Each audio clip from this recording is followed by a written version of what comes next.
Hello, welcome to Tennessee's at-home learning series for literacy. Today's lesson is for our 8th grade students, although anyone's welcome to join in. This lesson is the first in this week's series. My name is Mr. Ayers, and I'm an 8th grade ELA teacher for the state of Tennessee.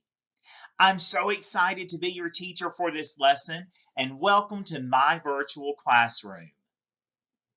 If you didn't see our previous lessons, you can find them at www.tn.gov/education. You can still tune in to today's lesson if you haven't seen any others. Today we'll be learning about a short story called The Gift of the Magi. Specifically, we will be introduced to the characters of Della and Jim and learn why Della has been trying to save up to buy Jim a gift. This will lay the foundation for a really engaging story between these interesting characters. Before we get started, to participate fully in our lesson today, you will need paper, a pencil, and a surface to write on. The student packet for ELA Grade 8 Lesson 16, which can be found at www.tn.gov/education. If you can't print the packet, don't worry about that. Just have some notebook paper so you can make some notes on. Today, our goal is to begin reading a short story called The Gift of the Magi by O. Henry so we can analyze the text to determine its meaning. We'll be reading through this text for several lessons, so get ready. This is a longer text, so I can cut out a few sections so we can be sure to finish it. But don't worry, you'll still have everything you need to be able to understand the text. We will begin today with me reading portions of the text, and then we will reread it and pause along the way for deeper understanding. At the end of the lesson, I will assign you independent work you can complete after the video ends. Now, let's dig into the short story we'll be studying, which is a short story about a young husband and wife and how they deal with the challenge of buying secret Christmas gifts for each other despite having very little money.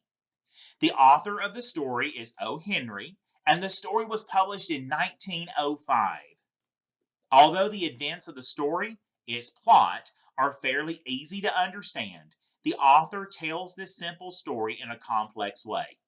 Sometimes telling things in a more complex way gives those things layers of meaning, which is important because the more layers of meaning there are to dig into, the more we learn about ourselves and the world around us.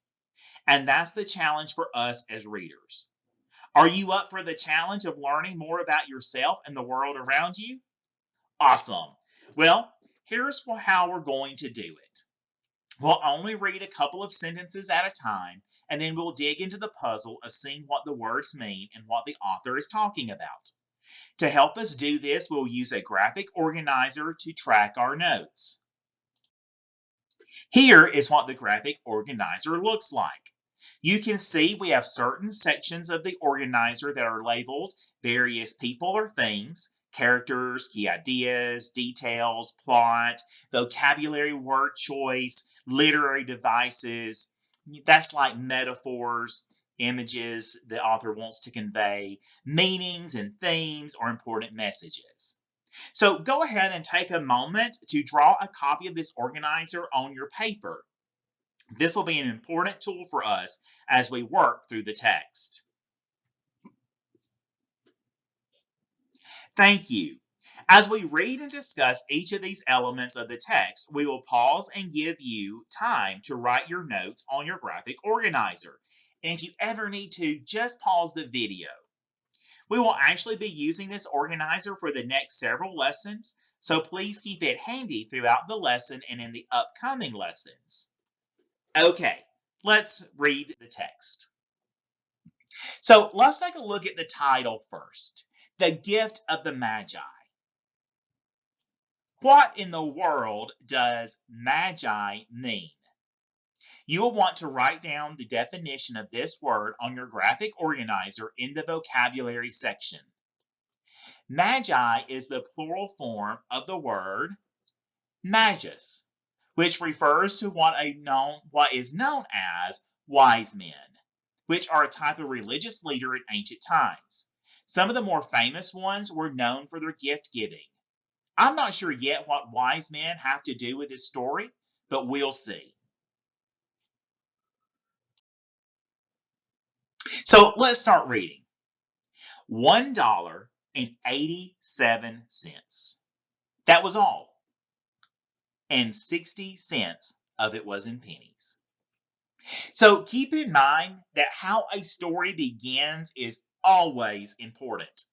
What can we tell already from these short lines about what the story is going to be about? Yes, money. From the title of the story to the first few lines, we already know that money and gifts will be a central part of this author's story.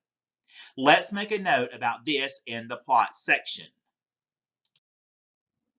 It'll make a lot more sense as we keep reading. Okay, so let's keep going.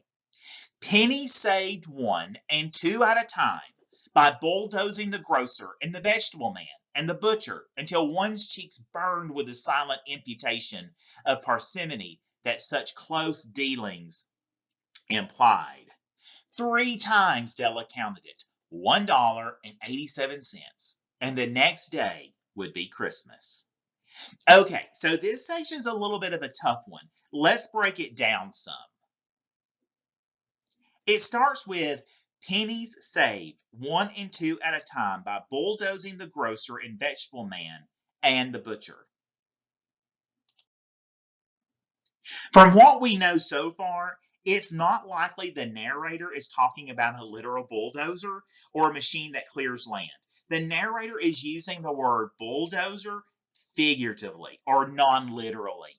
If that's so, what do you think about the word bulldozing here? What do you think it means? It probably means that Della is saving the money by aggressively negotiating with the grocer, the vegetable man, and the butcher.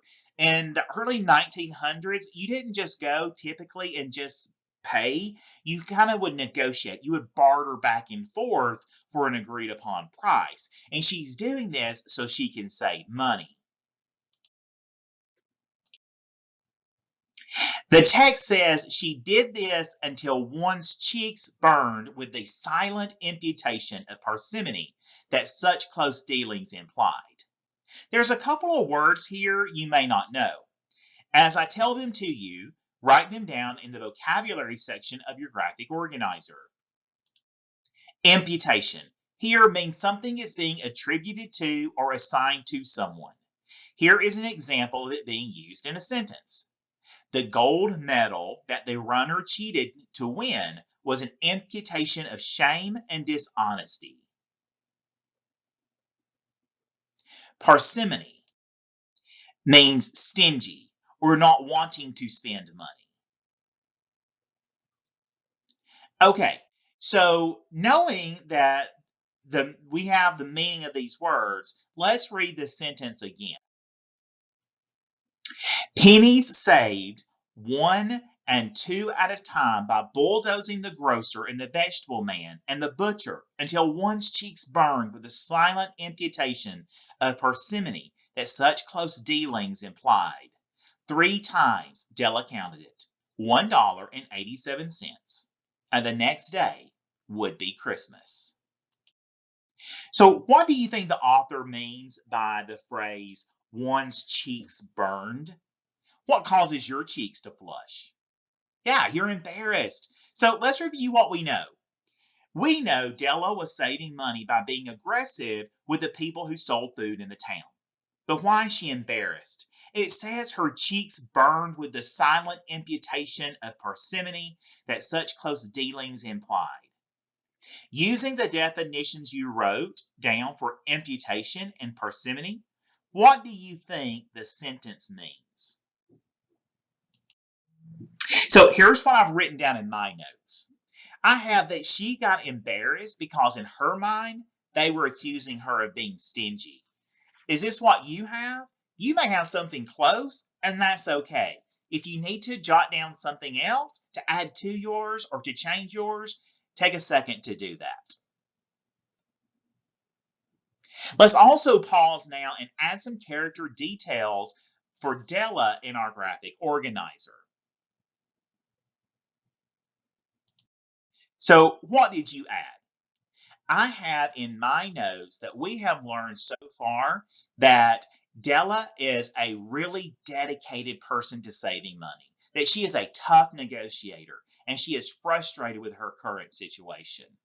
If you need to add anything to your notes, go ahead and take a moment to do so. Okay, let's read that last portion again. 3 times Della counted it, $1.87, and the next day would be Christmas. So we know that Della is saving money and that the next day is Christmas. So my guess is she's saving money to buy someone a Christmas gift. Let's keep reading. There was clearly nothing to do but flop down on the shabby little couch and howl. So Della did it, which instigates the moral reflection that life is made up of sobs, sniffles, and smiles, with sniffles predominating. Okay, let's unpack that a little bit. It says Della flopped down on the shabby little couch and howled and cried. Why do you think she's so frustrated? Yes, my guess is she has only been able to save $1.87 and she wants to buy a nice gift, and it's probably not going to be enough for what she wants. All right, let's look at the next sentence because it's a little bit tougher to understand. Which instigates the moral reflection that life is made up of sobs, sniffles, and smiles, with sniffles predominating. Let's add a few words to your vocabulary list. The word instigates means to make something happen. A moral reflection is a moment of deep thought about an important issue. The word predominating means greater in amount. If I say that a class was predominantly girls, for example, it means that it was mostly girls. Okay, with your vocabulary words and definitions written down, let's revisit the sentence again to see if we can determine its meaning. Which instigates the moral reflection that life is made up of sobs, sniffles, and smiles, with sniffles predominating. Using your vocabulary words and definitions, write down what you think the author is saying.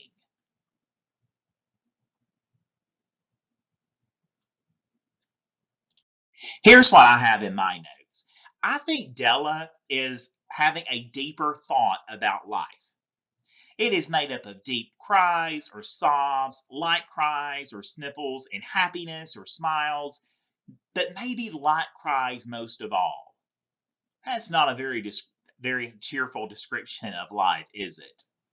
So Della is clearly down on her luck, and she's not feeling very positive about life right now. Okay, so let's keep reading. In this next paragraph, you will learn a bit more about where she lives.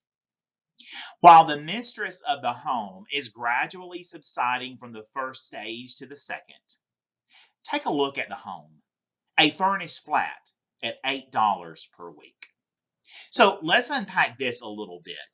The first sentence is a transition sentence from the last paragraph. It says, while the mistress of the home is gradually subsiding, take a look at the home. So remember that the mistress of the house, Della, is laying on the couch, crying, and having some deep, sad thoughts. It's like the narrator is telling us, okay, so while she's doing that, let's look around the house. Do you know what a furnished flat is? It is basically a rented apartment that has all the furniture in it. But still, $8. That's cheap. This is written in 1905, but even for 1905, with prices being very different, it's still very cheap. And this tells us that this family is pretty poor. Let's keep reading and see what's in the home. In the vestibule was a letter box into which no letter would go, and an electric button from which no mortal finger could coax a ring. Also, appertaining thereunto was a card bearing the name of Mr. James Dillingham Young. So, based on this description, what can you tell about the apartment in which they live? The text says there was a letter box in the hallway into which no letter would go, which means it wasn't even a very good mailbox. It was too small or it was broken. There was something wrong with it. It couldn't even be used. It also said that the doorbell wasn't working. The electric button from which no mortal or human finger could coax or cause a ring. It sounds to me like that they really couldn't afford very nice things. This passage finishes by saying, appertaining thereunto was a card bearing the name Mr. James Dillingham Young. This means there was a card above the doorbell and Della's husband's name on it. This is the first time we have heard about him, but we have a lot more to learn. Let's take a moment and add to our notes in our graphic organizer. We have just learned some key details about Della and James's apartment. These details help us to understand why Della is struggling to afford a gift. It will also explain some upcoming events. But for now, let's add what you have learned to the key details section on your graphic organizer. All right, so here are some details that I added. They rent an apartment with furniture already in it called a furnished flat. They rent it at a really cheap price, and it is not a very nice apartment. Take a moment to add anything to your notes you may have missed. Okay, let's read on about Della's husband, James Dillingham Young. The Dillingham had been flung to the breeze during a former period of prosperity or wealth when its possessor was being paid $30 per week. Now, when the income was shrunk to 20, though, they were thinking seriously of contracting to a modest and unassuming D. This section is a little bit tricky to understand. When the passage says the Dillingham had been flung to the breeze during a former period of prosperity or wealth, when its possessor was being paid $30 per week, we might first think that flung to the breeze means he got rid of the name. But here it actually means that he was using it in public. He was flinging it out there for everyone because he was really proud of that. Now that his income has shrunk, though, to $20, they're thinking about just using the middle initial D. What do you think of the meaning of that phrase? What does the narrator mean by a modest and unassuming D? Well, modest and unassuming means humble or shy. So he is likely embarrassed about his lack of wealth and wanted to shrink a fancy name like Dillingham down to just the initial D. Let's add the word unassuming to our vocabulary section on the graphic organizer. Beside that word, add the word humble. Okay, now we've learned some things about Jim. Let's add some detail to our notes on our graphic organizer. Take a few moments to add Jim and some details about him. Here's what I have in my notes. Jim once lived in prosperity, or got along financially. He now makes a lot less money than he once did, and he is somewhat ashamed by it.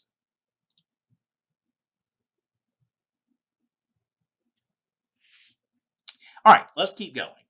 But whenever Mr. James Dillingham Young came home and reached his flat above, he was called Jim, and greatly hugged by Mrs. James Dillingham Young, already introduced to you as Della, which is all very good. Finally, we have an easy section. Let's reread that again. As I read, write in your notes what you learn about both James and Della. But whenever Mr. James Dillingham Young came home and reached his flat above, he was called Jim, and greatly hugged by Mrs. James Dillingham Young, already introduced to you as Della, which is all very good. Okay, so finish writing in your notes what you have learned, and then we'll talk about it.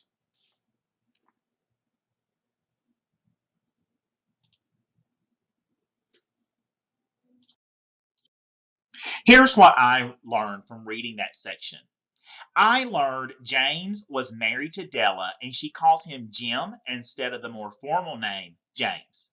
I can also infer from this section that both Jim and Della are happy with each other. These are some important details about both characters. Take a moment and add these details to your characters section on your graphic organizer.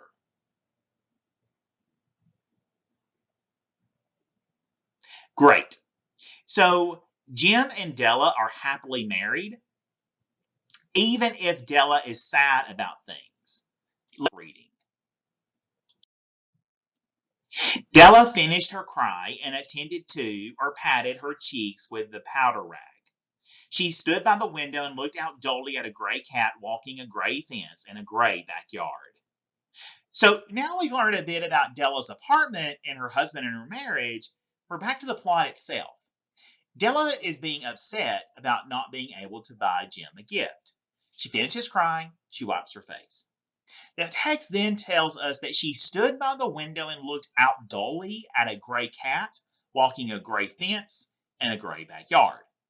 Why do you think the author would choose to add this sentence to the text? So here's what I'm thinking. At first, it seems like a really random thing to include. What does a cat have to do in the yard? What does it have to do without Della's problems? But one of the key parts to storytelling is creating mood or an emotional atmosphere for the reader. What kind of mood do you think the author is creating here? How does this sentence make you feel? Well, the author uses the word gray 3 times in one sentence. We all associate the word gray with gloomy or depressed. I think the author is making Della's situation sound pretty bleak or depressing right now. Let's read on and see what happens. Tomorrow will be Christmas Day, and she only had $1.87 with which to buy Jim a present. She had been saving every penny she could for months, with this result. Okay, so now we know for sure it's her husband Jim that she wants to buy a present for. She has been working hard to save money for months, and $1.87 is all she has to show for it. But why wasn't she able to save more? Let's read on and see. $20 a week doesn't go far. Expenses have been greater than she had calculated. They always are. Only $1.87 to buy a present for Jim. Her Jim. So we kind of already know that $20 a week isn't much, but it also sounds like she has not anticipated her bills being as high as they are. Let's keep reading. Many a happy hour she spent planning for something nice for him, something fine and rare and sterling, something just a little bit near to being worthy of the honor of being owned by Jim. It seems clear that Della did not want to buy Jim any ordinary present. Her $1.87 was not even close to the amount she needed to buy the kind of gift she thought was worthy of being given to Jim. Okay, so we've learned a little bit more about Della in this paragraph. So take a moment and add some notes about her to the character section in your graphic organizer.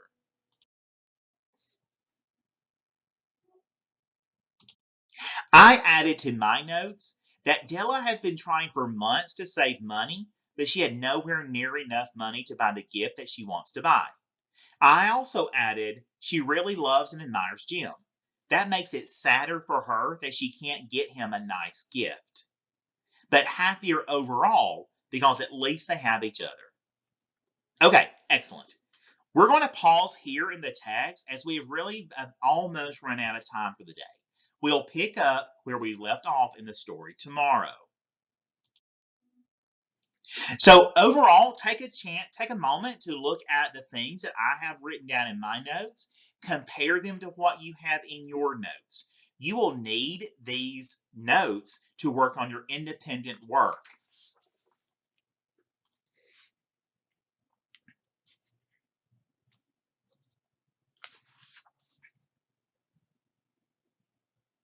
Great.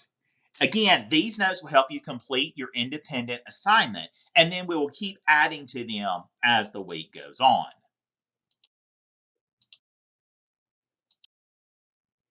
So let's reflect on today's lesson. Today, we learned about Della and James and their living situation. We also learned a bit about why Della hasn't been saving money, or has been saving money rather, for a Christmas gift.